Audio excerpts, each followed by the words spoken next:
on the Igbo society, what was the pre-Igbo society, and what was the damages done to the Igbo society by the colonial powers. So let's continue. And today's subtopic is the reflections on the post-colonialism. So what is colonialism and what it means by the post-colonialism? Let's try to understand these concepts particularly. Reflections on the post-colonialism. Most texts give the definition of the colonialism before they define the meaning of the term post-colonialism. So colonialism, as defined by the OED, Oxford English Dictionary, refers to the policy or the practice of acquiring full or the partial political control over another country. So what is meant by colonialism? It is the policy or the practice of acquiring full or the partial political control over another country, occupying it with settlers and exploiting it economically. Therefore, post-colonialism is sometimes assumed to refer to an after colonialism or after independence. This concept, this definition is given by the Bill Ashcroft, very famous post-colonial critic, belonged to Sydney University, I think, describing the wide range of the social, cultural, and the political events arising specifically from the decline and the fall of the European colonialism that took place after World War II.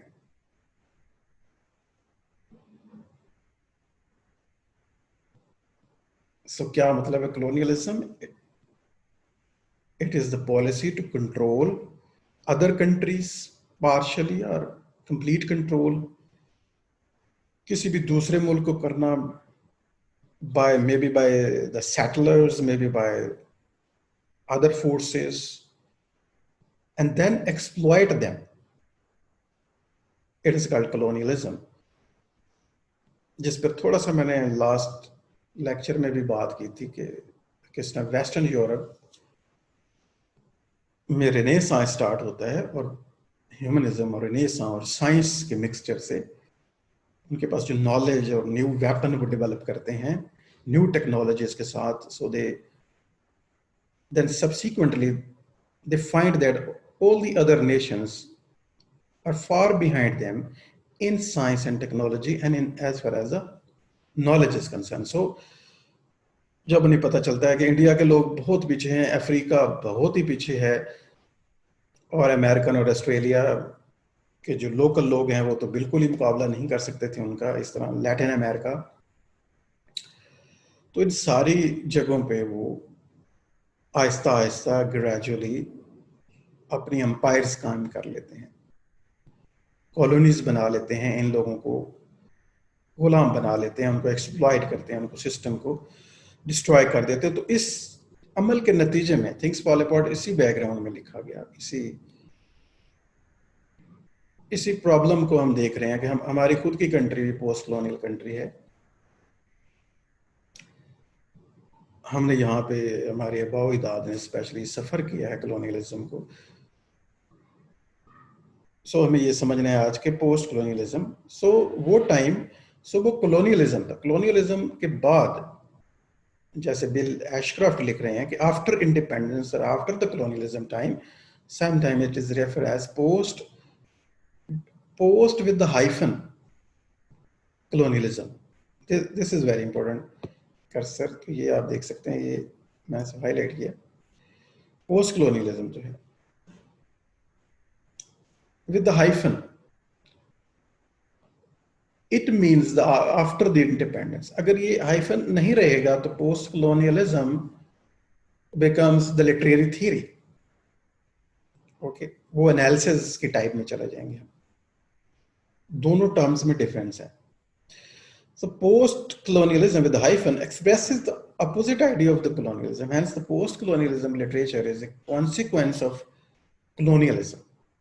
So, is colonialism, yani occupation of your country by the Western country, and as a result of that occupation, that exploitation, what happened to your culture, your society, your system, your lives, if you are a colonized person, then the literature written by that country, that colonized country, about those incidents is called the post-colonial literature. Through literature, we understand the primary focus of Achebe's Things Fall Apart, a novel written by an individual who grew up under colonial rule in response to the effects of the colonialism on his culture. So Achebe belonged to that country, which is Nigeria, who also faced that problem, which is called colonialism. And he was born in a colonial country in 1930. So Achebe, we can say, has the first-hand experience of colonization and exploitation.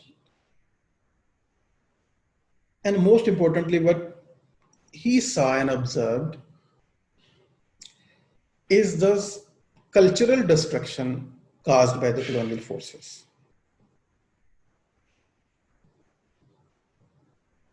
So he wrote in response to the Western novels, especially I mentioned in the last day, the Mr. Johnson and Heart of Darkness, which portrayed them as savage, as cultureless people, as inhuman, as subhuman. So Achebe writes back at the writing of the European writers and the misrepresentation of the Africa in their writings. A colonized individual is usually forced to follow the culture of their colony, regardless if they are against it or not. Post-colonial writers usually write about how their rich native cultures were destroyed under the power of imperialism.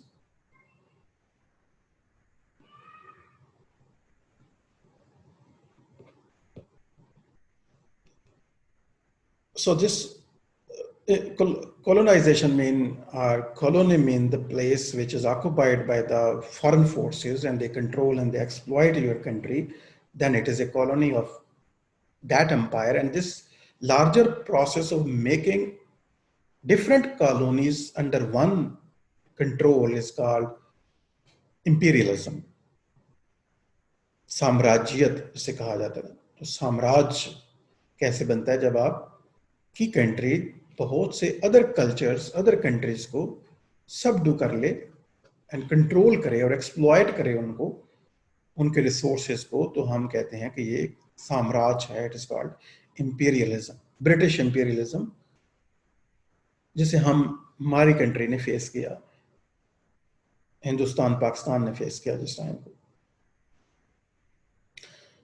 One scholar has suggested that although most countries have gained independence from their colonizers, they are still indirectly subjected to one way or the other to the forms of the new colonial domination. Bill Ashcroft, again, very important thinker hai. You must read Bill Ashcroft's book, Empire Writes Back.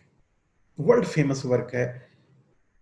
Post colonial literature में बहुत इसको value है, बहुत बड़ा मुकाम हासिल है, उतना ही जितना एडवर्ड सईद को है, जितना होमी के बाबा को है, जितना गायत्री स्पिवक को है. ये चौथा जो जाइंट ऑथर है पोस्ट कॉलोनियलिज्म के अंदर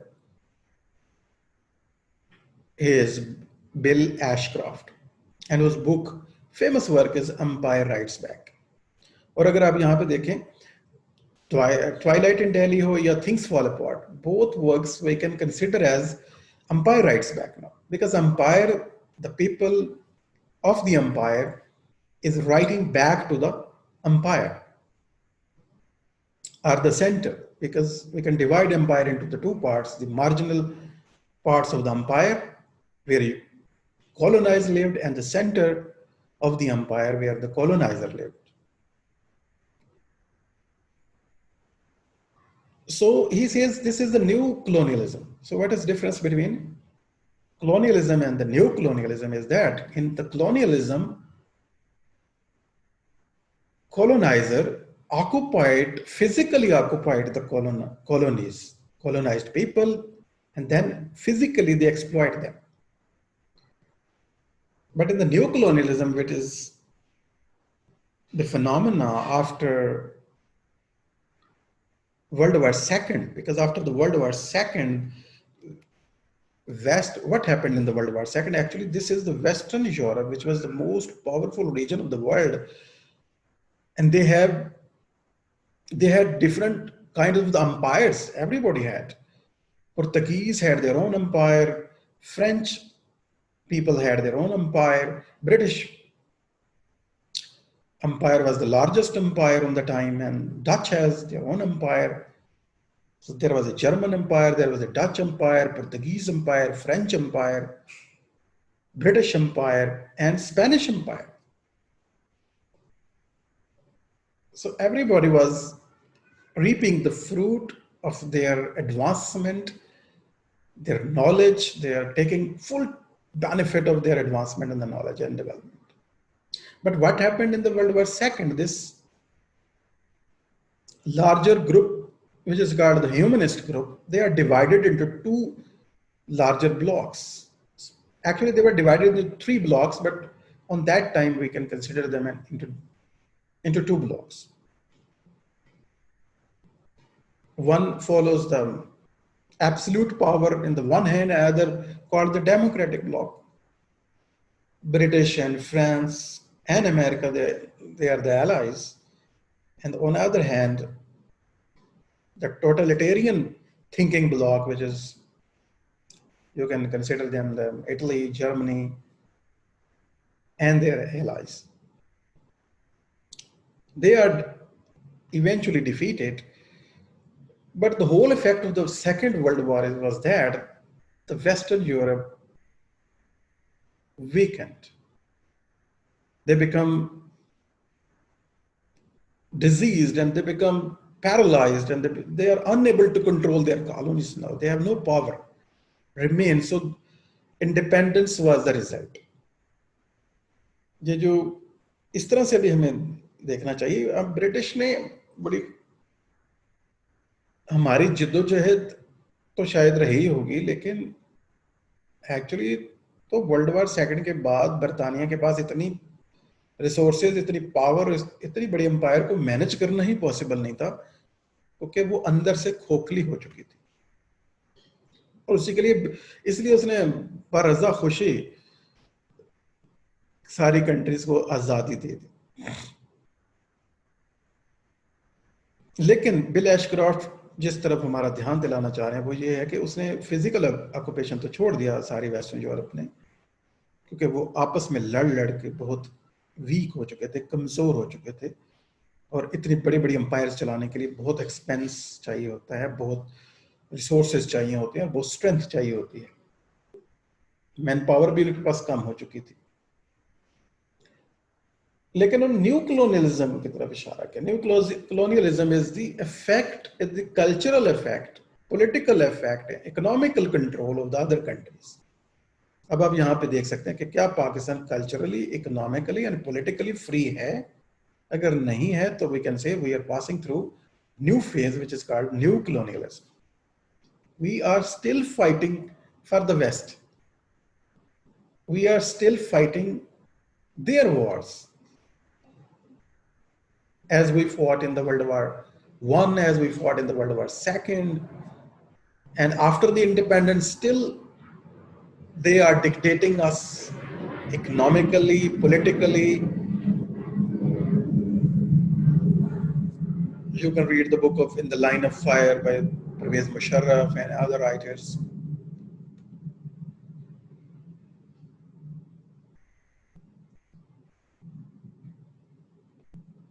For further information. So one scholar has suggested that although most countries have gained independence from their colonizer, they are still indirectly subjected in one way or the other to the forms of the new colonial domination. And we can understand this sentence very well because we are passing through this. Post-colonialism continues to be a process of hostility and reform. This is seen in the development of the new elite in the post-colonial nations that are often supported by the new colonial institutions, as is suggested by the development of the divisions within these societies that are based on discrimination as varied as race, language, and religion. In a heterogeneous society, a society consisting of many different ethnic and racial groups, social classes, languages, and dialects and the cultural traditions, post-colonial writers usually try to reassign new ethnic and the cultural meaning to the groups of the people that are treated as insignificant by their society. The literature also aims at inviting the colonized to work together collectively. If they work together and put their differences aside, they are surely bound to overcome the pain of losing their culture. Destruction and the loss of the culture and loss of identity is the largest problem, or one of the largest problems suffered by the colonized people, especially after the independence. Most of the countries are facing many kind of the divisions in their societies on the basis of the race, language, and religion, as we can understand well, because we are passing through that kind of the phase. But still we need a direction, still we need unity. We are also suffering from the ethnic problems, language problems, religious problems, and so on and so forth because of that colonization. Because things have fallen apart. That is why the author chose that title, Chinua Achebe, because Nigeria is post-independent or independent Nigeria, post-colonial Nigeria is facing many kind of the divisions. And all that is the result of colonization of their country. Things which were united before the colonization now fallen apart. That is why things fall apart was the title chosen by the author to describe the very situation after after or the result of the colonization.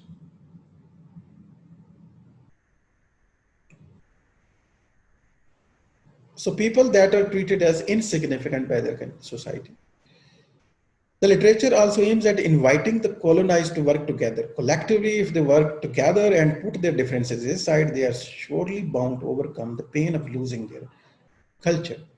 So literature can play a very important role in uniting the people, giving them their identity, their social status back, and their culture. It can remind them who they were and how they can overcome their pain and destruction caused by the colonization. This will enable them to focus on ways that will help preserve the elements of their culture that still exist. However, the literature does not show the colonized as the victims of colonialism, but rather it shows that they are confused about their sense of belonging. It is also a psychological phenomenon.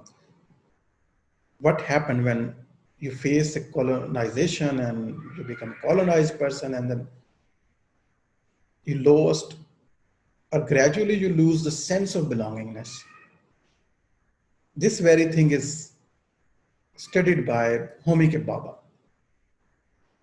Most colonized individuals do not know whether to follow their own culture or the culture of the colonizer. This is the confusion because two cultures are colliding each other. One is destroying other, and other is affecting. So colonizer affects the colonized, and colonized also affects the colonizer's culture. So both affect each other, and in the meanwhile, the individual is confused to which mindset he should follow. Because of this, they find themselves combining some of the elements of the two different cultures, which make them move back and forth in between their present and the past lives, hence their confused sense of the belonging. This back and the forth movement in the most instances leads to a miscommunication that can be meaningful. So this confusion and ambivalence, and sometimes you imitate your colonizers. This is the psychological angle, and the problems caused by the process of the colonization and imperialism upon the minds of the, especially the colonized people, is studied by the Homi Kebab, and you can understand this thing and you can apply these things. You can study and explore identity crisis themes by the angle applying on the colonized works, especially written by the after the independence. So this was the background of things fall apart. This was what happened, what was the result, what was the background in which things fall apart was created.